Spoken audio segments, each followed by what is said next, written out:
Welcome to our channel. ఈ రోజు మనం ఐవీఎఫ్ కి సంబంధించి కొన్ని సీక్రెట్స్ అయితే తెలుసుకోబోతున్నాం. ఈ రోజు ఆర్ట్ ఫెర్టిలిటీ సెంటర్ లో డాక్టర్ పద్మ గారితో ఉన్నాము. అండ్ ఐవీఎఫ్ కి సంబంధించి ఎలాంటి జాగ్రత్తలు తీసుకోవాలి, అసలు ప్రొసీజర్ ఏ విధంగా ఉంటుంది, అలాగే ఎంత కాస్ట్ ఉంటుంది, ఇవన్నీ కూడా ఆవిడ మాటల్లోనే విందాం. నమస్తే అండి. Hi Lavanya. How are you? I'm good. How are you? I'm good, thank you. Doctor గారు, మెయిల్లో ఎలాంటి ప్రాబ్లం వస్తే ఐవీఎఫ్కి వెళ్ళాల్సి వస్తుంది అంటారు? సో ఫస్ట్ మెయిల్లో అయితే వి స్టార్ట్ విత్ ఇవాల్యుయేషన్. ఇప్పుడు ఒక బేసిక్ సెమెన్ అనాలిసిస్ చేస్తే వాళ్ళ సెమెన్ క్వాలిటీ ఎట్లుంది, కౌంట్స్ ఎలా ఉన్నాయి, మొటిలిటీ ఎలా ఉంది, అండ్ స్పర్మ్ షేప్, దాన్ని మనం మార్ఫాలజీ అంటాం. నార్మల్ స్పర్మ్ పర్సంటేజ్ ఎంత, ఇవి మనకి తెలుస్తాయి.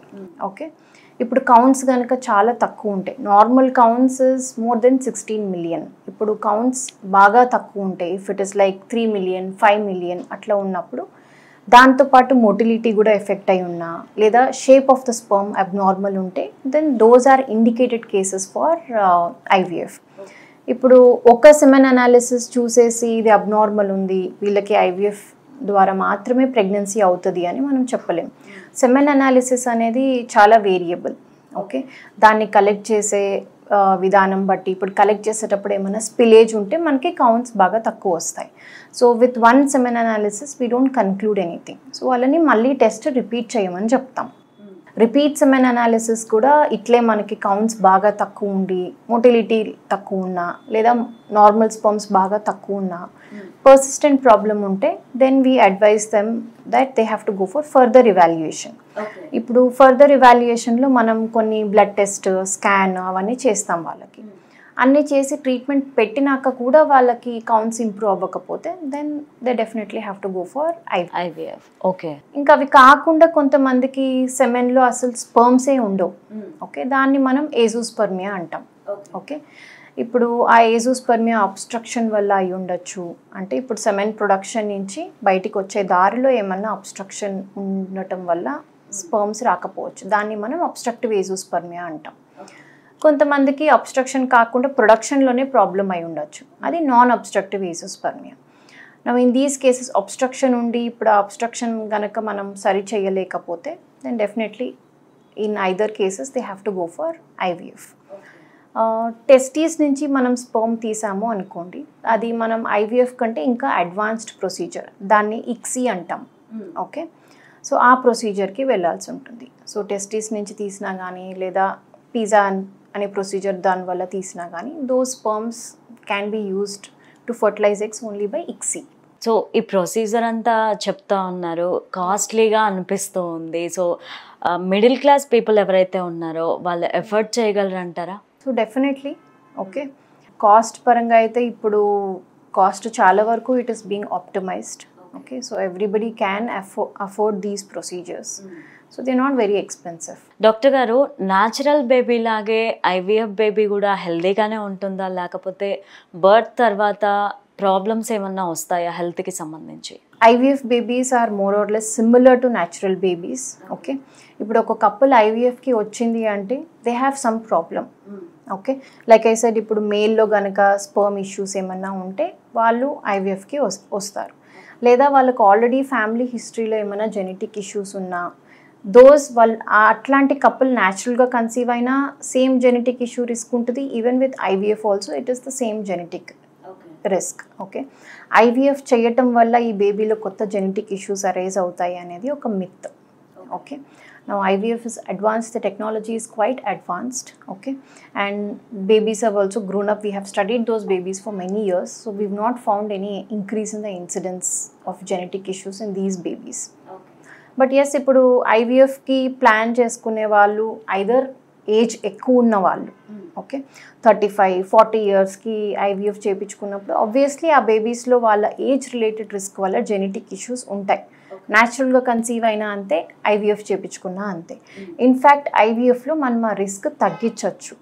ఓకే, ఏజ్ ఎక్కువ ఉన్న వాళ్ళకి మనం జెనెటిక్ టెస్ట్ చేసి, బేబీలో జెనెటిక్ టెస్ట్ చేసి, అబ్నార్మల్ బేబీస్ని మనం ఎలిమినేట్ చేసి నార్మల్ బేబీని పెట్టుకొని ఆ రిస్క్ని మనం చాలా వరకు తగ్గించుకోవచ్చు. డాక్టర్ గారు, నార్మల్గా చాలామంది ప్రెగ్నెన్సీ పోస్ట్పోన్ చేసుకుందాం, ఇది టైం కాదు అనుకుంటూ ఉంటారు. సో అలాంటి వాళ్ళకి ఎగ్ ఫ్రీజ్ చేయడానికి ఏమన్నా ప్రాసెస్ ఉందా మీ దగ్గర? Yes, anybody can avail egg freezing. So any women who is more than 21 years can avail these procedures. So if they're planning for pregnancy at a later date, అనుకున్నప్పుడు వాళ్ళు, especially if they're planning after 35 years అనుకున్నప్పుడు, they can come and freeze their eggs. So egg freezing lo, it is similar to IVF procedure only. Injections part is same, egg pickup part is same untadi. So once we get these eggs, those eggs will be kept frozen. We can freeze them until she reaches around 50 years. Okay, but beyond 50 years they can't avail fertility services in India. So egg freezing వల్ల వాళ్ళకి body అంటే ఒళ్ళు రావడం కానీ అలాంటివి ఏమన్నా జరుగుతాయంటారా? అట్లేం ఉండదు. ఈ injections, whatever IVF injections that we give, they very short acting injections. Okay, that's the reason why they have to be given every day. ఒక 9 to 10 days we give those injections every day so that ఆ eggs కంటిన్యూస్గా grow అవుతూ ఉంటాయి. ఒకసారి egg pickup అయినాక వాళ్ళకి periods వచ్చేస్తుంది, ఒక 1 week 10 daysలో పీరియడ్స్ వచ్చేస్తుంది, and those hormone levels will drop down to base line. So దానివల్ల వాళ్ళ ఎగ్ కౌంట్స్ పూర్తిగా తగ్గిపోవటం కానీ, లేదా వాళ్ళకి ఓవర్ వెయిట్ లేదా సడన్ వెయిట్ గెయిన్ ఉండటం కానీ అవి ఏమీ ఉండవు.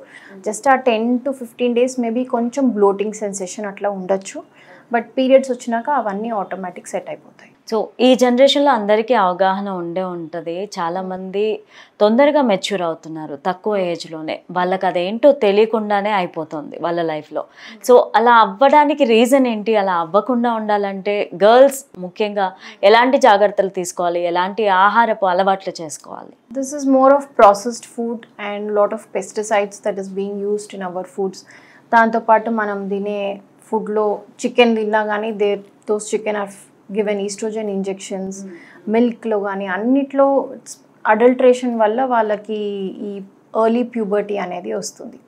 And along with that they not physically active. Okay, physically active ఉన్నప్పుడు మనకి ఎక్సెసివ్ వెయిట్ గెయిన్ అనేది ఉండదు, సో ఆ ఫ్యాట్ డిపాజిషన్ అనేది ఉండదు. Now if you not physically active, your over weight, fat is not just fat, it is not inert. Inert అంటే అది అట్లా సైలెంట్గా ఉండదు. సో ఫ్యాట్లో కూడా ఈస్ట్రోజన్ ప్రొడక్షన్ ఉంటుంది. సో ఆ ఈస్ట్రోజన్ ప్రొడక్షన్ కూడా కాంట్రిబ్యూట్ అయ్యి వాళ్ళకి ఎర్లీ ప్యూబర్టీ అనేది సెట్ అవుతుంది. సో ఇట్స్ ఇంపార్టెంట్ చిన్న పిల్లల కాడి నుంచి ఆ రైట్ వెయిట్ మెయింటైన్ చేయటం, కరెక్ట్ డయట్ మెయింటైన్ చేయటం ఇస్ వెరీ ఇంపార్టెంట్. మనం జస్ట్ 6 months నేను డయట్ కంట్రోల్ చేసిన, 6 months వెయిట్ తగ్గిన, my eggs and sperms will be excellent అనేది చెప్పలేము. It's a long term thing. Thank you so much doctor, చాలా valuable information ఇచ్చారు. Thank you so much. So తల్లి అవ్వడం అనేది ఒక కళ. ఆ కళని నెరవేర్చుకోవాలంటే మీరు కూడా ఆర్ట్ ఫెర్టిలిటీ సెంటర్కి రండి. Thank you for watching.